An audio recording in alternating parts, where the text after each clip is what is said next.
আসসালামু আলাইকুম প্রিয় দর্শক, অন্য মঞ্চ চ্যানেলে আপনাদের স্বাগত জানাচ্ছি। বিশেষ করে নৌবাহিনী প্রধান আর সেনাবাহিনী প্রধান ওয়াকারুজ্জামান অত্যন্ত গুরুত্বপূর্ণ ভূমিকা পালন করেছিলেন শেখ হাসিনা সরকারের পতন ঘটাতে, এবং তারা এই অন্তর্বর্তীকালীন ইউনূস সরকারকে ক্ষমতায় বসাতেও একেবারে সক্রিয় ভূমিকা পালন করেছেন। সেখানে তাদের সঙ্গে ইউনূস সরকারের এমন দূরত্বটা কি এই অর্থের ভাগাভাগি নিয়ে হলো, নাকি কোন স্বার্থের সংঘাতে ঘটলো, সেটা একটা গুরুত্বপূর্ণ প্রশ্ন। বাংলাদেশের নৌবাহিনী প্রধান অ্যাডমিরাল মোহাম্মদ নাজমুল হাসানের দুর্নীতির এক বিরাট সূত্র আবিষ্কার করেছে বাংলাদেশের দুর্নীতি দমন কমিশন।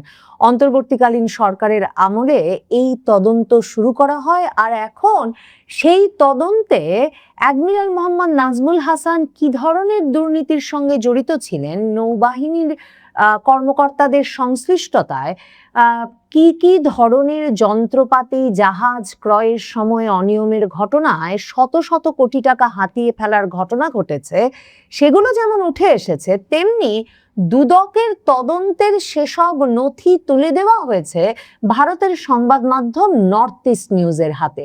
নর্থ ইস্ট নিউজ এই খবরে তাই বলছে, অ্যাডমিরাল মোহাম্মদ নাজমুল হাসানের ভয়াবহ দুর্নীতির যে শুধুমাত্র হদিশ পাওয়া গেছে দুদকের এই তদন্তে, তাই নয়, এই দুর্নীতির অর্থ যে যুক্তরাষ্ট্রের আটলান্টায় বিপুল পরিমাণে পাচার হয়েছে, সেই ট্র্যাক যেমন আবিষ্কার করতে পেরেছে দুদক তাদের প্রাথমিক তদন্তে, তেমনি অ্যাডমিরাল মোহাম্মদ নাজমুল হাসানের স্ত্রীর দুলাভাই জিল্লুর রহমান আওয়ামী লীগের একজন সাবেক সংসদ সদস্য, তার নামে কাতারে এক বিরাট মার্কেট কেনা হয়েছে, কিন্তু সকলেই জানেন সেই মার্কেটটি আসলে কেনবার টাকা দিয়েছেন বর্তমান নৌবাহিনী প্রধান অ্যাডমিরাল মোহাম্মদ নাজমুল হাসান।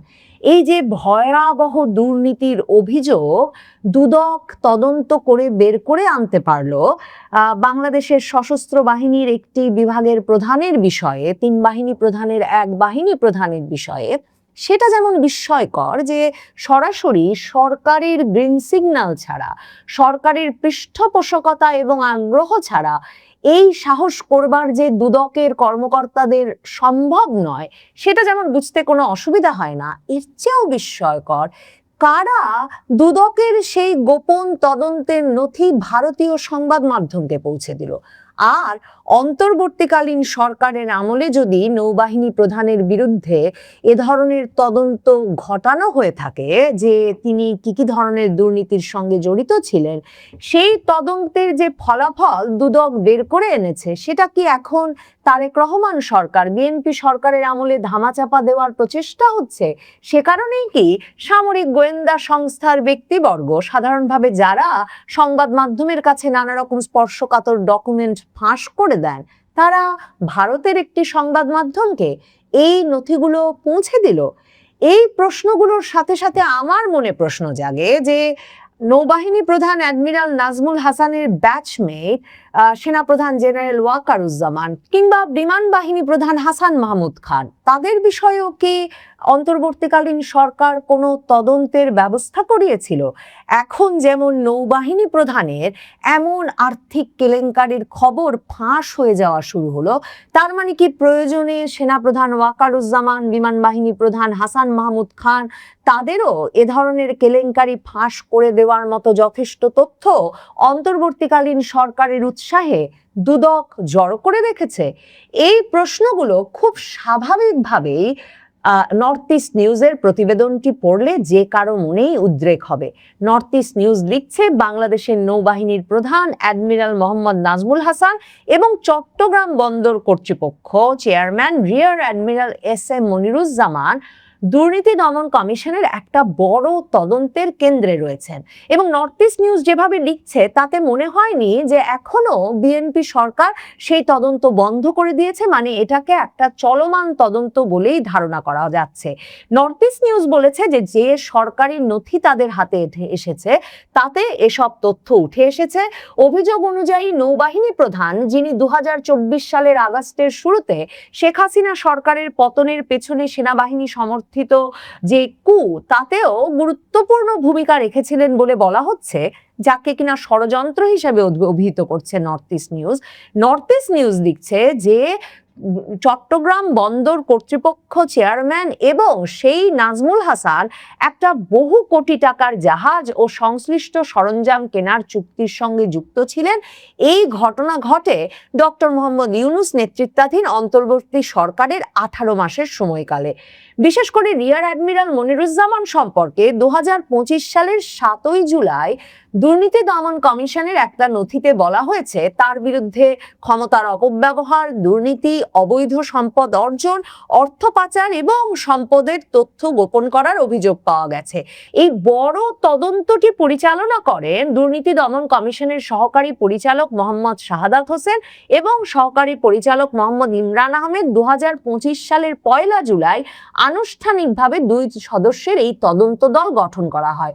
মানে বুঝতেই পারছেন, দুদকের 2 সহকারী পরিচালকের পক্ষে এই এক রিয়ার অ্যাডমিরাল চট্টগ্রাম বন্দর কর্তৃপক্ষের দায়িত্বে নিয়োজিত তার বিরুদ্ধে তদন্ত করা, কিংবা নৌবাহিনী প্রধান যিনি কিনা 4 তারকা বিশিষ্ট অ্যাডমিরাল হিসেবে পদোন্নতি পান 2023 সেপ্টেম্বরে, মানে এহেন অ্যাডমিরাল আর রিয়ার অ্যাডমিরালের বিরুদ্ধে কোনো তদন্ত পরিচালনা দুদকের 2 সহকারী পরিচালকের পক্ষে সরকারের একেবারে শীর্ষ পর্যায়ের গ্রিন সিগন্যাল ছাড়া কিছুতেই সম্ভব ছিল না।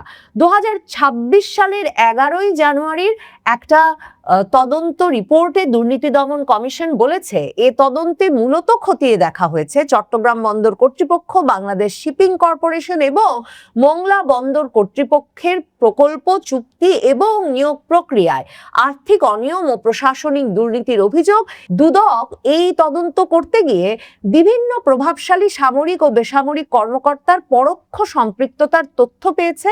দুর্নীতি দমন কমিশনের প্রাথমিক তদন্ত কিছু নির্দিষ্ট প্রকল্প এবং সিদ্ধান্তকে কেন্দ্র করেই করা হয়েছিল। সেখানে দেখা যাচ্ছে চীন থেকে ক্রেন কেনার একটা বড় প্রকল্পে এই রিয়ার অ্যাডমিরাল মনিরুজ্জামান জড়িত ছিলেন এবং সেখানে 6টি ক্রেন কেনার চুক্তি হয়েছিল প্রায় 286 কোটি টাকা ব্যয়, কিন্তু পরে একই দামে মাত্র 3টি ক্রেন কেনা হয়, ফলে প্রায় 143 কোটি টাকার আর্থিক অনিয়ম ঘটে। এবং এই তদন্তের সময় দুদক দেখে যে বাংলাদেশ নৌবাহিনী প্রধান সহ কয়েকজন উচ্চপদস্থ কর্মকর্তার নাম সামনে চলে আসে। সেখানে বর্তমান ও সাবেক কর্মকর্তাদের নাম থাকলেও অ্যাডমিরাল নাজমুল হাসানের ভূমিকা মূলত নীতি নির্ধারণ ও পরামর্শ পর্যায়ে সীমিত ছিল বলে উল্লেখ করা হয়েছে দুদকের তদন্তে। দুদক আরো বলেছে, চট্টগ্রাম বন্দর, বাংলাদেশ শিপিং কর্পোরেশন এবং মোংলা বন্দরের বিভিন্ন চুক্তি থেকে পাওয়া অর্থের একটি অংশ বিভিন্ন উপায়ে বিদেশে পাচার করা হয়েছে। তদন্তে যুক্তরাষ্ট্রের আটলান্টা শহরে একটা প্রতিষ্ঠানের মাধ্যমে বেশ কিছু সম্পদের তথ্য পাওয়া গেছে, যেই প্রতিষ্ঠানের নাম মুকুল কর্পোরেশন। ওই প্রতিষ্ঠানটি প্রতিষ্ঠা করেছেন মোহাম্মদ কাজী মুকুল, বোঝাই যাচ্ছে একজন বাংলাদেশি সেই প্রতিষ্ঠান প্রতিষ্ঠা করেছেন।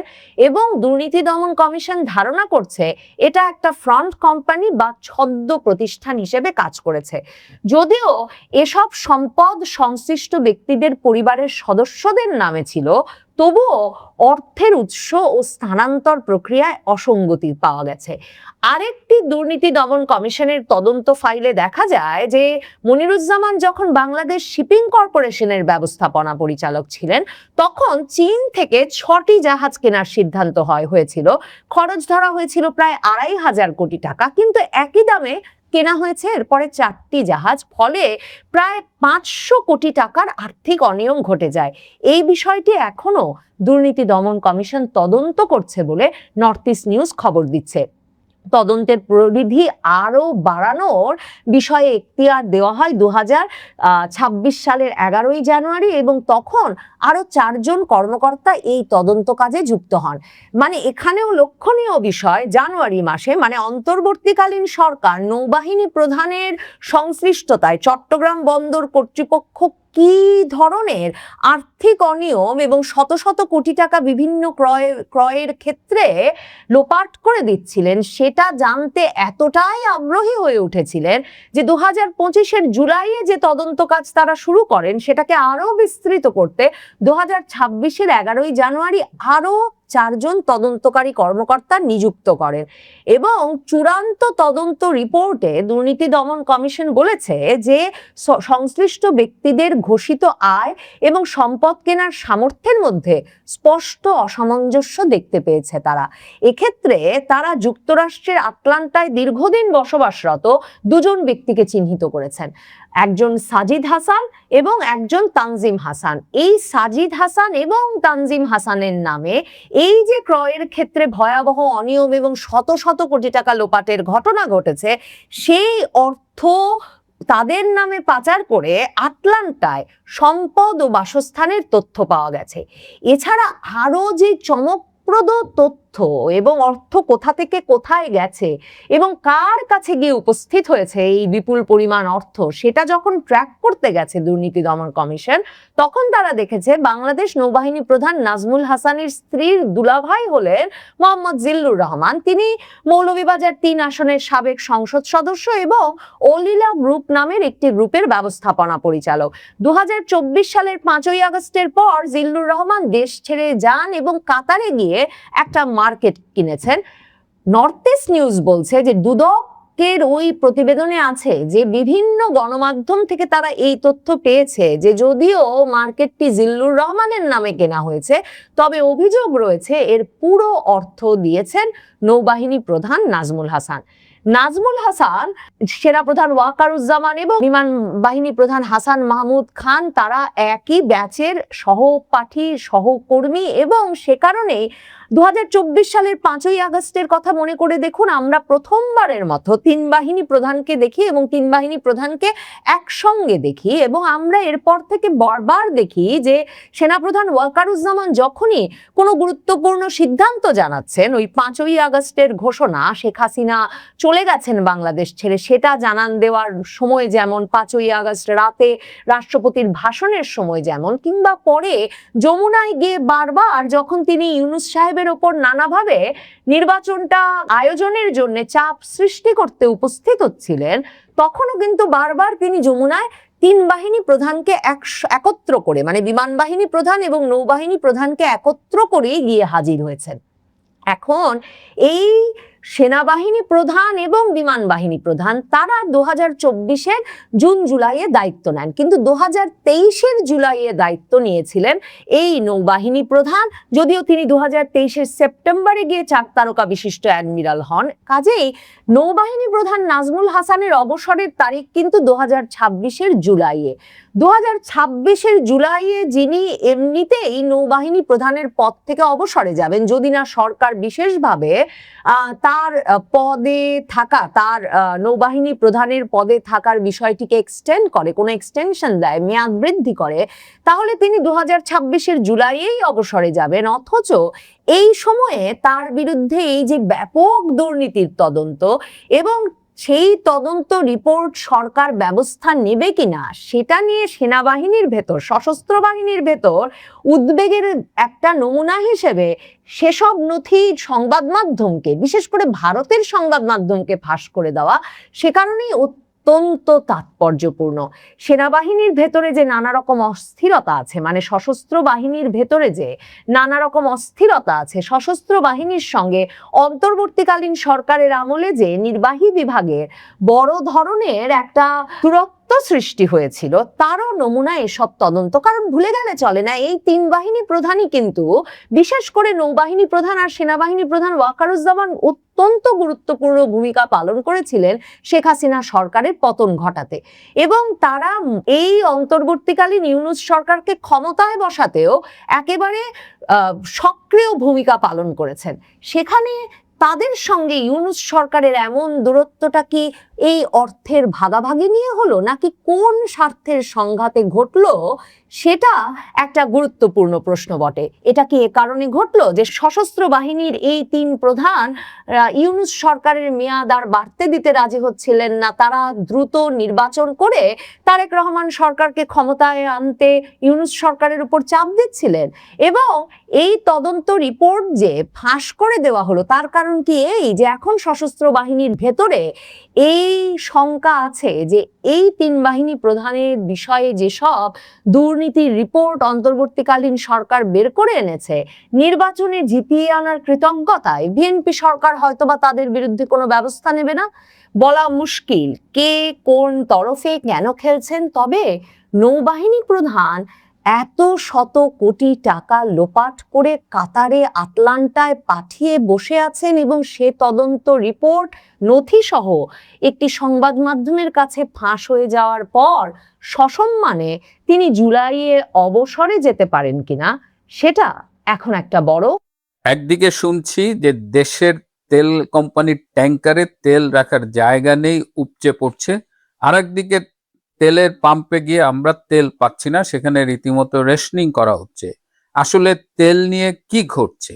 এই তেল নিয়ে তেলেসমাতির গল্প আজকে বলবো। এর সাথে রয়েছে নৌবাহিনীর শীর্ষ পর্যায়ের কিছু দুর্নীতির খবর। আশা করি শেষ পর্যন্ত সাথে থাকবে। আসসালামু আলাইকুম এবং আদাব। সারা পৃথিবীতে তেল নিয়ে একটা সংকট তৈরি হয়েছে। আপনারা জানেন যে এই যে ইরান এবং ইসরায়েলের মধ্যে যে ত্রিমুখী সংকট কিংবা যুদ্ধ যাই বলি না কেন, তার ফলে তেল উৎপাদন, তেল পরিবহন সবকিছু মিলে একটা সমস্যা হচ্ছে। কিন্তু বাংলাদেশে একটা সুবিধা ছিল যে বাংলাদেশে পেট্রোল এবং অকটেন পুরোটাই আমদানি নির্ভর নয়। কদিন আগে প্রধানমন্ত্রী শেখ হাসিনা একটা কথা বলেছিলেন যে বাংলাদেশের গ্যাস ফিল্ড থেকে যে কনডেনসেট পাওয়া যায় সেখান থেকেই বাংলাদেশের চাহিদার প্রায় পুরোটা অকটেন এবং পেট্রোল আমরা পেয়ে থাকি। যেহেতু শেখ হাসিনা বলেছেন সেহেতু আমরা বিষয়টি গুরুত্ব দিয়ে শুনিনি বা শোনার চেষ্টা করিনি। কিন্তু হঠাৎ করেই আমরা এখন মিডিয়ায় দেখছি যে বাংলাদেশে নাকি 5টি কোম্পানি আছে যারা তেল সরবরাহের সাথে জড়িত। এই 5টি কোম্পানি বাংলাদেশ পেট্রোলিয়াম কর্পোরেশনকে তেল সরবরাহ করে থাকে এবং তারা সেখান থেকে চাহিদা অনুযায়ী পাম্পে এবং যেখানে যেখানে দেওয়ার সরবরাহ করে। কিন্তু একদিকে এই তেল সরবরাহকারী কোম্পানি আমাদের যে লোকাল প্রোডাকশন প্রচুর পেট্রোল এবং অকটেন, এবং তাদের এখন রিজার্ভারে রাখার জায়গা নেই। ওদিকে আবার আপনারা তো জানেনই তেল নিয়ে কি চলছে। এইটার কারণ কি?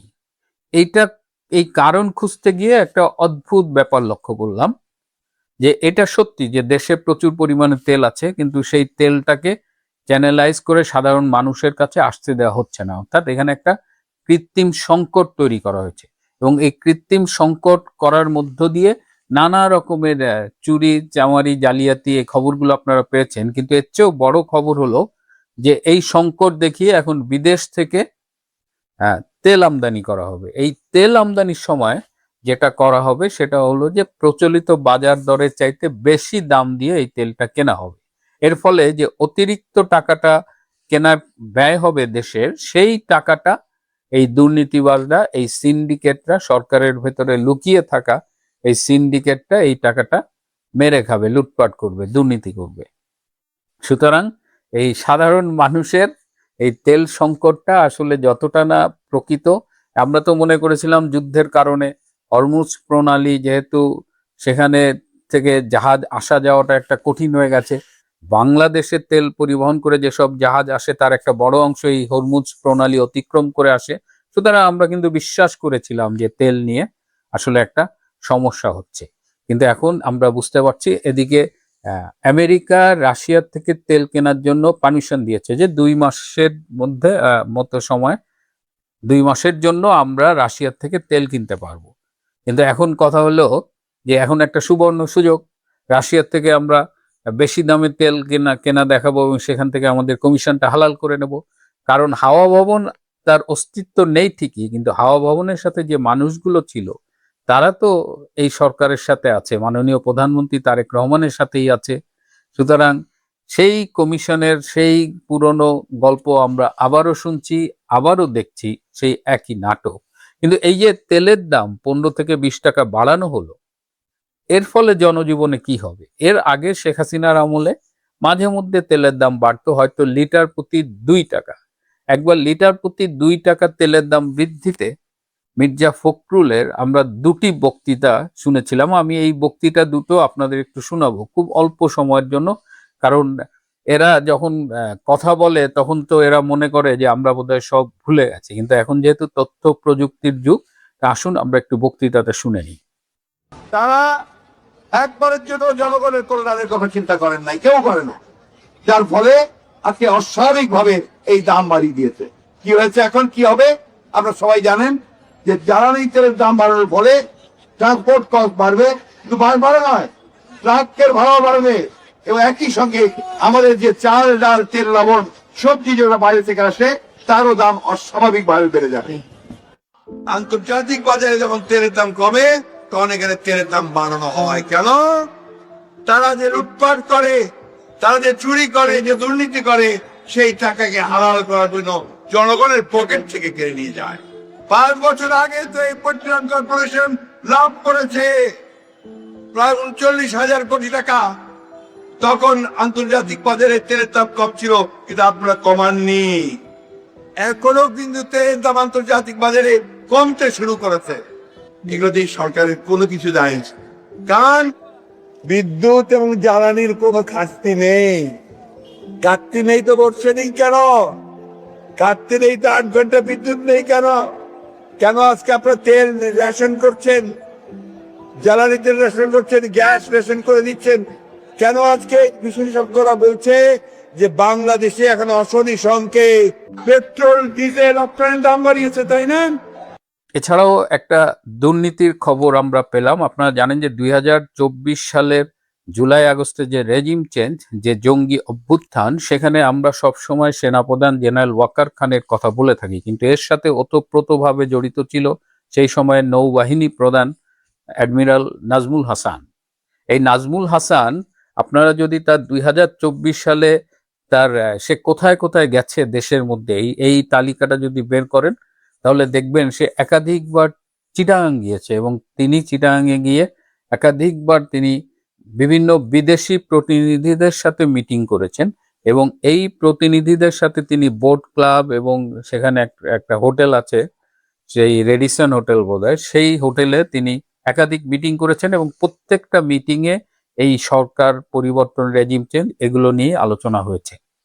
তো এই নাজমুল হাসান সম্প্রতি তার বিরুদ্ধে ব্যাপক দুর্নীতির অভিযোগ শোনা গেছে। সেই সাথে নৌবাহিনীর আরো কয়েকজন শীর্ষ কর্মকর্তার বিরুদ্ধে দুর্নীতির অভিযোগ শোনা গেছে। শুধু শোনা নয়, এই অভিযোগগুলো দুর্নীতি দমন সংস্থায় জমা পড়েছে, এবং দুর্নীতি দমন সংস্থার পক্ষ থেকে তদন্তও করা হয়েছে, এবং এই তদন্তে চট্টগ্রাম বন্দর কর্তৃপক্ষের chairman rear admiral SM Moniruzzaman, তারও একটা বড় রকমের দুর্নীতির সাথে সম্পৃক্ততা পাওয়া গেছে।